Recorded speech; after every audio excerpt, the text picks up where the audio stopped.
O dia em que meu pai vendeu a casa da família e entregou 550 mil reais para minha irmã mimada marcou o início de uma virada que ninguém poderia prever.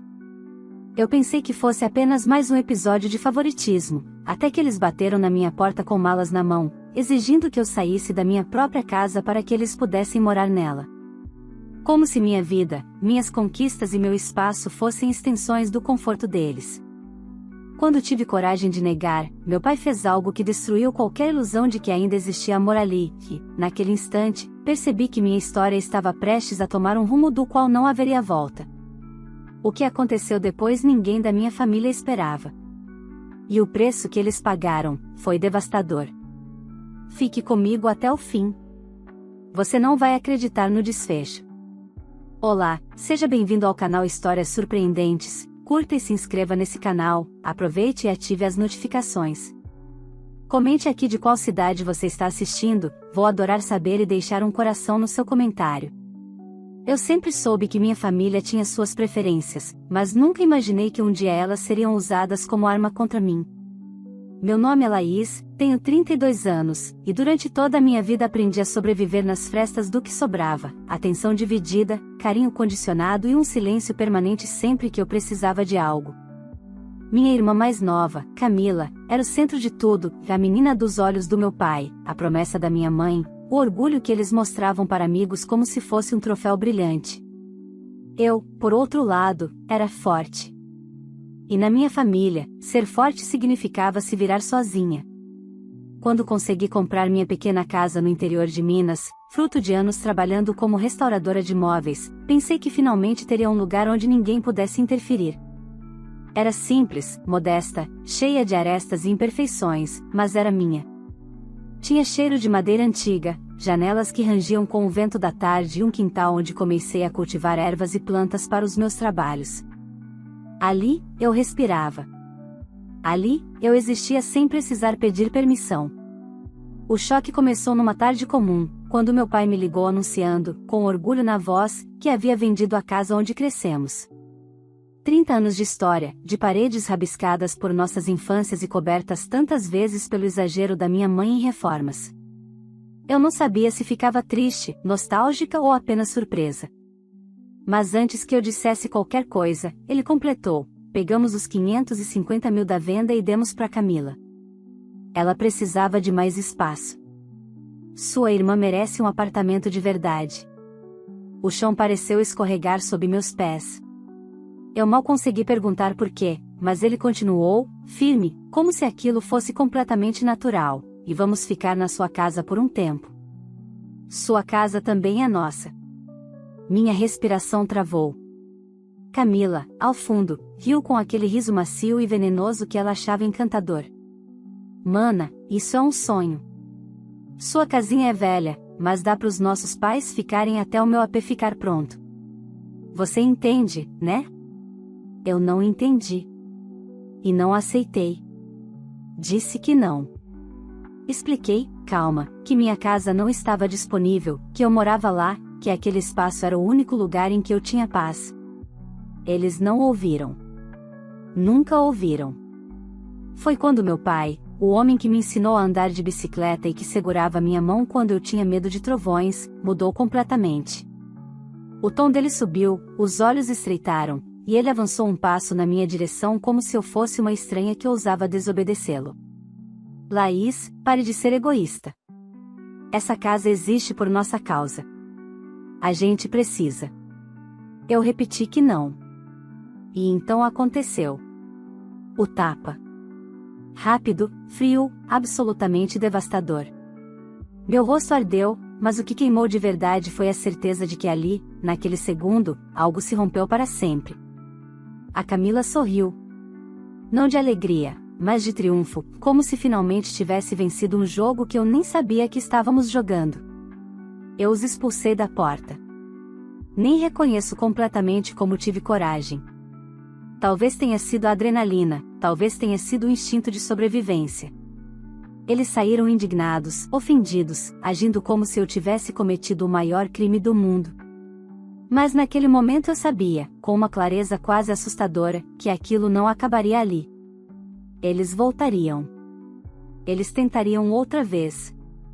E outra. Só que dessa vez, eu não era mais a filha que engolia tudo para evitar conflitos. Dessa vez, eu estava pronta para enfrentar cada consequência, inclusive as que eles jamais imaginaram. Depois daquele tapa, algo dentro de mim entrou em estado de alerta permanente. Passei a noite acordada, andando pela casa como se cada tábua do piso tentasse me contar o que eu já sabia. Aquilo não tinha sido um desentendimento familiar. Tinha sido a revelação final de quem eles realmente eram quando não conseguiam me controlar. A sensação mais estranha era a ausência total de arrependimento por parte deles. Meu pai não mandou mensagem. Minha mãe também não. Camila postou uma foto nas redes sociais com a legenda: Novos começos. Deus é bom, como se a vida dela estivesse perfeitamente alinhada com o dinheiro que não era dela. Na manhã seguinte, comecei a reparar nos sinais de que a paz antes existente na minha casa tinha sido violada de uma forma que não tinha volta. Minha respiração parecia prender no peito cada vez que o telefone tocava, mas eu deixava tudo no silencioso. Não devia explicações a ninguém. Ainda assim, quando ouvi passos no meu portão no fim da tarde, senti o estômago despencar. Não tive coragem de abrir de imediato. Esperei. Ouvi vozes. 2. Masculinas. Não eram meus pais, mas não significava que era boa notícia. Quando abri, vi 2 primos distantes, aqueles que sempre apareciam só quando sabiam que poderiam se beneficiar de alguma coisa. Eles estavam suados, irritados, e seguravam caixas como se já estivessem se mudando. Tia Márcia pediu pra gente ajudar seus pais a trazer as coisas pra cá, disse um deles, entrando um passo sem ser convidado. Eu respirei fundo, firmei os pés no chão e respondi: ninguém vai entrar. Meus pais não moram aqui. Nunca vão morar. Eles trocaram olhares, riram como se eu estivesse contando uma piada e tentaram insistir. Um deles colocou a mão no portão, empurrando devagar, como se a casa fosse um espaço público. A postura deles confirmava algo que eu sempre soube, mas nunca tinha encarado de frente. Minha família inteira enxergava minhas conquistas como extensões do patrimônio coletivo, nunca como fruto do meu esforço. Laís, facilita, disse o outro. Seu pai tá arrasado. Ele bateu em mim, respondi, fria. O silêncio durou menos de 3 segundos. Ah, mas você sabe como ele é, né? Se exaltou, rebateu o primeiro, encolhendo os ombros. Então ficou claro, não havia nada que eu pudesse dizer que transformasse aquilo em injustiça aos olhos deles. Meus sentimentos, meu corpo, meu espaço, tudo era irrelevante perto das necessidades da família idealizada que eu nunca fiz parte. Pedi que saíssem ou chamaria a polícia. No início, não acreditaram. Mas quando peguei o celular e comecei a discar, recuaram, murmurando insultos, reclamando que eu tinha mudado, que estava me achando demais com essa casinha velha. Quando passaram pelo portão, deixaram cair uma caixa propositalmente, espalhando objetos aleatórios na minha calçada. Pequenas agressões, pequenos lembretes de que eu deveria continuar no lugar onde sempre estiveram acostumados a me ver, diminuída. Fechei o portão com força e só então minhas mãos começaram a tremer. Não de medo, mas de antecipação. Eu sabia que aquilo era só o começo da retaliação. Eles não desistiriam tão fácil. Para minha família, eu sempre fui a filha que aguentava tudo, a que não criava problemas. Agora, ao estabelecer um limite pela primeira vez, eu tinha me tornado um inimigo comum. Passei os dias seguintes evitando qualquer contato. Trabalhei em silêncio na oficina improvisada no meu quintal, tentando me distrair restaurando uma cômoda antiga. Lixar madeira sempre foi meu jeito de voltar para dentro de mim, mas naquela semana nenhuma superfície parecia lisa o bastante para me acalmar. Na sexta-feira, porém, recebi a primeira mensagem que conseguiu me desconcertar, do meu padrinho, Álvaro, o único que eu acreditava realmente se importar comigo. Laís, seu pai está dizendo que você o expulsou depois de tudo que ele te deu. Isso é verdade? Respirei fundo. Eles estavam distorcendo os fatos. Eles estavam começando uma guerra de narrativa. Álvaro era querido, respeitado, muito próximo da minha mãe. Se ele comprasse a versão deles, outros comprariam também. Eu precisava ser clara, precisa, firme, mas parte de mim ainda tremia com a possibilidade de perder a única figura que já tinha me defendido na vida. Contei a verdade. Enviei áudio, mensagem longa, tudo. Ele visualizou. Não respondeu. E naquele silêncio, senti o mundo que eu conhecia começar a ruir, e outro, muito mais perigoso, se levantando ao redor de mim. Eu só não imaginava até onde eles estavam dispostos a ir. O silêncio do meu padrinho durou mais do que eu esperava. 2 dias inteiros sem qualquer resposta. Eu tentava me convencer de que ele estava apenas processando tudo, talvez tentando confirmar a história comigo antes de tomar um lado. Mas, no fundo, eu já sabia. Quando a minha família entrava em movimento, eles eram rápidos, unidos e eficientes em transformar vítimas em culpados. Eu era sempre o alvo mais fácil. No 3º dia, finalmente recebi uma resposta. Curta, seca, decepcionante: Laís, tente entender o lado deles. Eles não têm mais onde ficar. Pense com carinho. Foi como levar um segundo tapa, não físico, mas um que atingiu diretamente a parte de mim que ainda acreditava haver alguém neutro naquela família. Eu fechei os olhos por um instante, respirando fundo para não responder no impulso. Não adiantava discutir. Eles não estavam vendo a verdade, estavam vendo a versão que queriam acreditar. Naquela noite, dormi mal, acordava o tempo todo com a sensação de que alguém estava me observando pela janela. Eu tentava rir da minha própria paranoia, mas algo dentro de mim dizia para não ignorar aquele pressentimento. A tensão havia mudado de forma. Não era mais só emocional, era física, próxima, quase palpável. Na manhã seguinte, acordei com o som de vozes no quintal. Levantei sobressaltada e corri até a porta dos fundos. O que vi me deixou completamente sem ar. Meu pai e minha mãe estavam lá. Dentro do meu quintal. Novamente sem aviso. Novamente sem permissão. A diferença é que, dessa vez, não estavam sozinhos. Camila estava com eles, vestida como se fosse dar uma entrevista num programa de TV, com um sorriso irritantemente confiante no rosto. E o pior, o portão não estava arrombado. Eles tinham entrado com chave. Só podia ser a chave reserva que eu tinha deixado anos atrás, quando ainda acreditava na ideia infantil de que família era sinônimo de segurança. Laís. Finalmente você acordou, disse minha mãe, como se estivéssemos vivendo um domingo tranquilo. Vim arrumar a cozinha, está uma bagunça. Eu pisquei, incrédula. Saiam da minha casa. Agora. Meu pai cruzou os braços, firme, com aquela expressão autoritária que sempre usou para impor verdades que ninguém podia contestar. Nós só estamos pegando o que é nosso por direito. Essa casa é da família.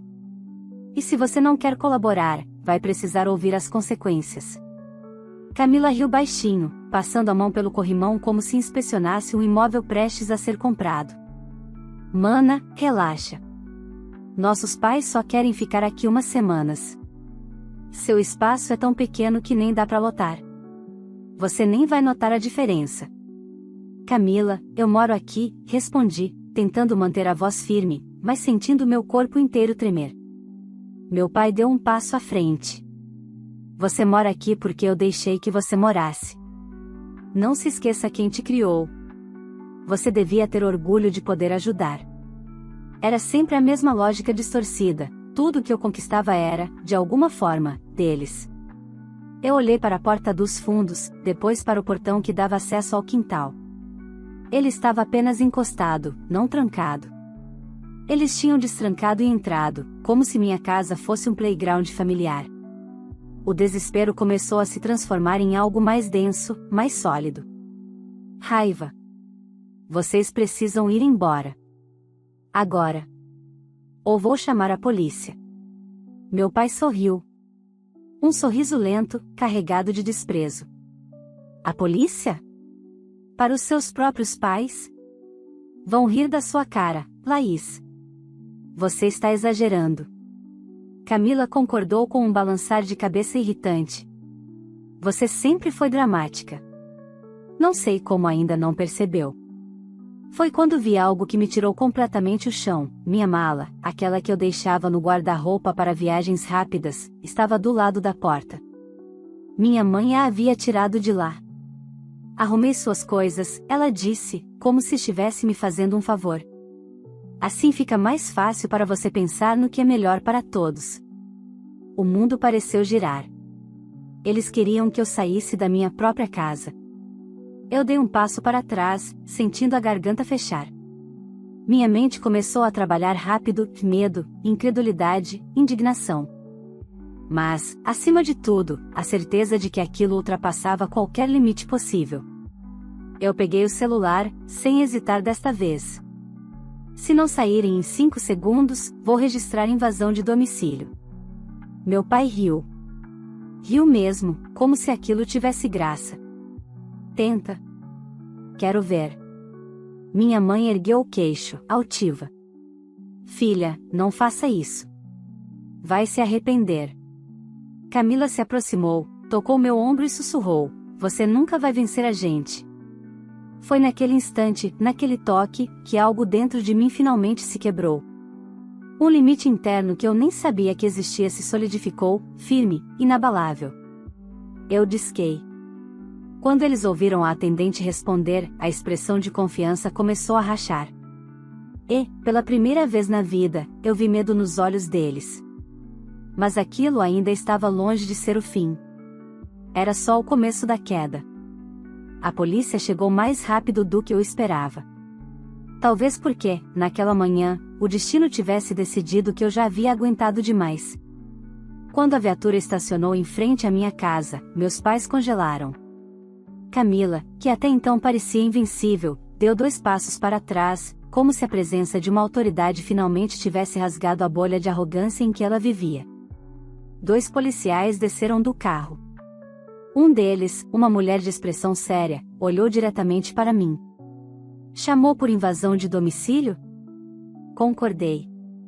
Meu pai abriu a boca para contestar, mas ela ergueu a mão, pedindo silêncio. Nomes, por favor. Eles responderam, ainda acreditando que conseguiriam virar o jogo. Meu pai até tentou suavizar a situação. Moça, é um mal-entendido. Somos os pais dela. A policial nem piscou. E ela pediu para que vocês se retirassem? Eu confirmei outra vez. Sim. Repetidas vezes. A policial virou para eles, profissional, mas dura: vocês precisam sair imediatamente. Pais ou não pais, isso é propriedade privada. Entrar usando chave sem autorização da moradora configura invasão. Se houver resistência, teremos que conduzir à delegacia. Minha mãe levou a mão ao peito, como se tivesse recebido uma notícia trágica. Meu Deus, Laís, você vai fazer isso com a gente? Eu senti uma pontada no peito, mas não deixei me dominar. A policial percebeu a manipulação e completou: não é ela quem está fazendo isso com vocês. Foram vocês que vieram até aqui sem permissão. Meu pai apertou os punhos. Ele odiava perder controle. Camila, percebendo que não conseguiria reverter a situação, fez seu teatrinho. Isso é ridículo, mana. Você está manchando o nosso nome. Eu respirei fundo. Vocês mancharam o próprio nome quando tentaram me expulsar da minha casa. Foram conduzidos até o portão como se fossem visitantes inconvenientes sendo retirados de um evento. A humilhação estampada no rosto deles tinha um peso quase físico no ar. Quando saíram, a policial se aproximou de mim. Eles costumam aparecer assim? Infelizmente, sim. Vou registrar a ocorrência. Qualquer nova tentativa, ligue de novo. Isso não pode se repetir. Agradeci. Quando a viatura se afastou, fechei o portão e, pela primeira vez em dias, senti minhas mãos firmes. Mas a sensação de vitória durou pouco. Porque, quando voltei para dentro de casa, encontrei um envelope em cima da mesa. Minha mãe devia ter colocado antes de eu descer. Não tive coragem de abri-lo na hora. Fiz café, lavei o rosto, sentei. Só então rasguei o papel. Lá dentro havia uma carta escrita à mão, o que já era estranho, porque minha mãe odiava escrever. As palavras, no entanto, eram exatamente o que eu esperava da mulher que sempre me quis submissa: filha, você está sendo cruel. Você sabe que seu pai tem problemas de pressão. Camila precisa de apoio. E nós estamos sem casa porque fizemos tudo por vocês. Se você continuar com essa atitude, será responsável pelo que acontecer conosco. Pense bem antes de insistir na polícia. Ainda dá tempo de fazer o certo. Senti um arrepio subir pela coluna inteira. Não era um pedido. Era uma ameaça velada. A partir daquele momento, entendi que aquela briga tinha ultrapassado qualquer laço familiar. Eles não queriam apenas um teto. Eles queriam controle. Queriam provar que ainda tinham poder sobre mim. Joguei a carta no lixo. Naquele mesmo dia, recebi uma ligação inesperada, um vizinho dizendo que havia visto meu pai conversando com dois homens perto do meu portão, apontando para minha casa e para o quintal. O vizinho achou estranho, mas não interveio. Meu corpo inteiro gelou. Eles não iam desistir. Eles estavam planejando outra coisa. Passei o resto da tarde reforçando fechaduras, instalando cadeados e testando o alarme que quase nunca usava. A cada ruído, meu coração acelerava, não de medo, mas de vigilância. Agora eu estava pronta. Agora eu não ia ser pega de surpresa. À noite, recebi uma notificação no celular, uma transferência PX de R$ 50, vinda de Camila, com a descrição: para você comprar caráter. Era ridículo. Infantil. Mas era também uma evidência de que eles tinham perdido qualquer máscara de dignidade. Bloqueei Camila. Bloqueei meu pai. Bloqueei minha mãe. Pela primeira vez na vida, o silêncio não era submissão. Era autoproteção. Achei que aquilo traria alguma paz. Mas, no dia seguinte, abri a porta e encontrei algo ainda mais perturbador: um papel grudado no vidro da janela, escrito com marcador vermelho: você vai se arrepender. Assinado? Não. Mas eu reconheceria aquela caligrafia em qualquer lugar. Era de Camila. Eu não sabia ainda, mas aquele bilhete marcava o início da virada definitiva, o ponto onde tudo deixaria de ser uma disputa familiar e se tornaria uma queda irreversível. E, naquele momento, sem perceber, eu já caminhava para um desfecho do qual nenhum deles sairia ileso. O bilhete colado na minha janela ficou queimando na minha mente por horas. Passei a manhã inteira tentando entender até onde minha irmã seria capaz de ir. Eu já sabia que Camila era mimada, arrogante e incapaz de tolerar limites, mas perceber que estava disposta a me intimidar diretamente era algo muito mais grave. Ela nunca tinha precisado sujar as mãos antes, meus pais sempre faziam isso por ela.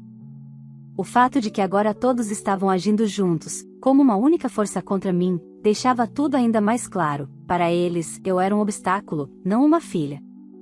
Levei o bilhete à delegacia e registrei a ameaça. O escrivão me olhou com aquela expressão que mistura pena e cansaço, sinal de que não era a primeira vez que via uma família se partir ao meio por causa de dinheiro. Mas fez o registro, escaneou o bilhete e me orientou a reforçar todos os limites legais e físicos possíveis. Eles vão testar até onde você aguenta, ele disse. Então você precisa mostrar que não vai ceder. Saí de lá com um misto de coragem e tristeza. Era doloroso admitir que a única maneira de sobreviver à minha própria família era tratá-los como desconhecidos perigosos. Mas também era libertador perceber, pela primeira vez, que eu não precisava aceitar nada daquilo calada. Naquela noite, enquanto jantava sozinha, ouvi um barulho metálico no quintal. Me levantei devagar, sentei na ponta dos pés como se meu corpo tivesse aprendido a se mover em silêncio. Quando olhei pela janela, meu coração disparou, o portão estava semiaberto, mesmo eu tendo trancado. Senti o corpo inteiro gelar. Peguei o celular e o spray de pimenta que guardava na gaveta da cozinha. Acionei a polícia imediatamente.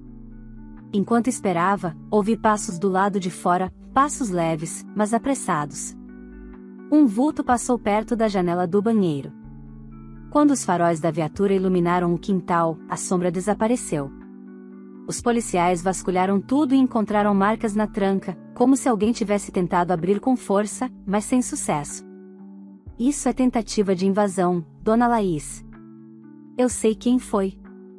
Eu sabia. O modo sorrateiro, o timing, a covardia, tudo apontava para Camila. Meus pais nunca tiveram coragem de agir sem serem vistos. Mas Camila, ela sempre quis provar que podia mais do que imaginávamos. Na manhã seguinte, recebi uma mensagem inesperada de um número desconhecido: se continuar chamando polícia, piora. Resolve no amor. Nenhuma assinatura. Nenhuma identificação. Mas a forma infantil de escrever, a tentativa de parecer ameaçadora, era a cara dela. Eu já estava cansada das pequenas guerras psicológicas. Cansada da tensão. Cansada de perder noites de sono. Então tomei uma decisão que mudaria completamente o jogo. Contratei um advogado especializado em direito imobiliário e familiar. Não queria vingança. Queria proteção e provas. Quando expliquei o caso a ele, seus olhos se estreitaram. Você deu muitas chances. Agora vamos formalizar tudo. Notificações, medidas protetivas, ação por invasão, ameaça e dano moral. Eles ultrapassaram todos os limites. Eu senti minhas pernas quase fraquejarem. Não de medo, mas de alívio. Pela primeira vez, alguém estava nomeando tudo o que eu vivi.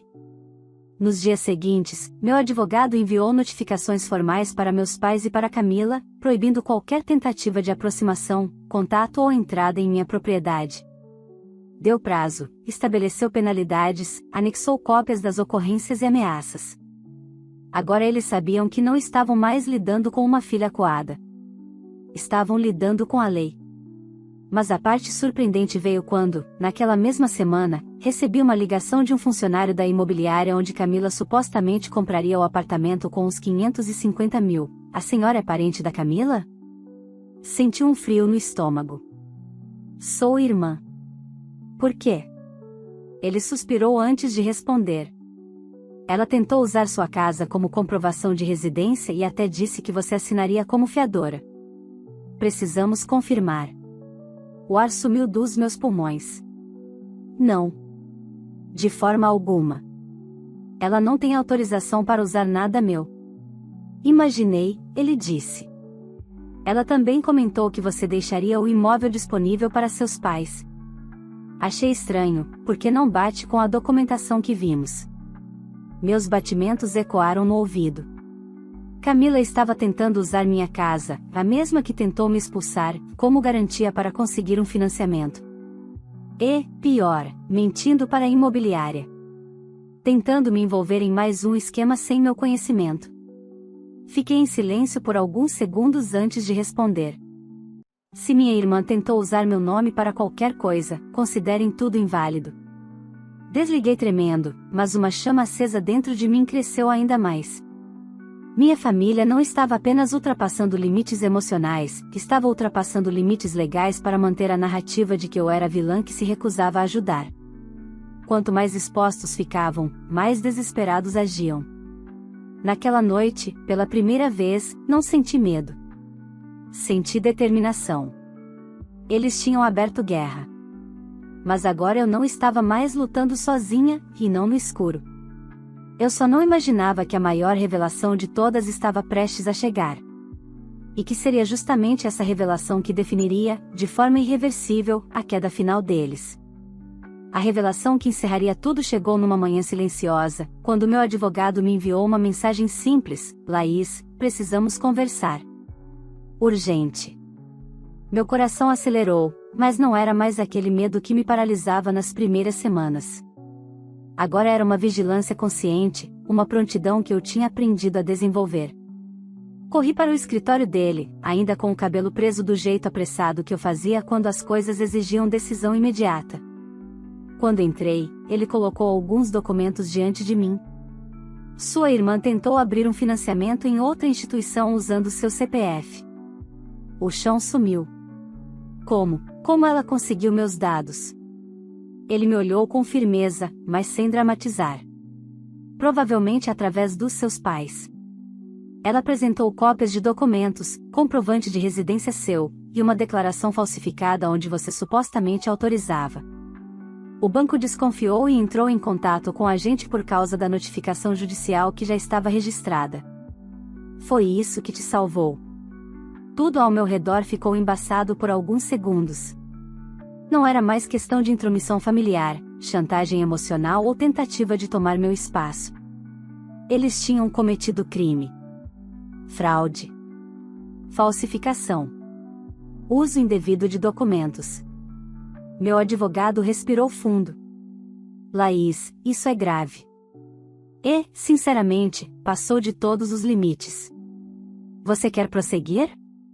Eu fechei os olhos. Várias cenas passaram pela minha cabeça: o tapa do meu pai, o sorriso venenoso de Camila, meu quarto com a mala empurrada para fora, o bilhete ameaçador, as invasões, as mentiras. Placas inteiras de memórias antigas se desprendendo como o reboco podre de uma parede velha. Quando abri os olhos, minha voz não tremeu. Quero. Nos dias seguintes, o processo foi iniciado. As acusações incluíam ameaças, invasão de domicílio, falsificação de documentos e tentativa de fraude bancária. Meu advogado providenciou medidas protetivas ampliadas, impedindo qualquer contato direto ou indireto. Pela primeira vez, minha família enfrentaria consequências reais. A notícia caiu sobre eles como uma bomba.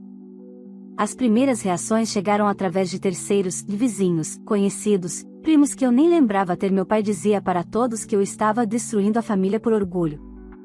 Minha mãe jurava que tudo não passava de um mal-entendido.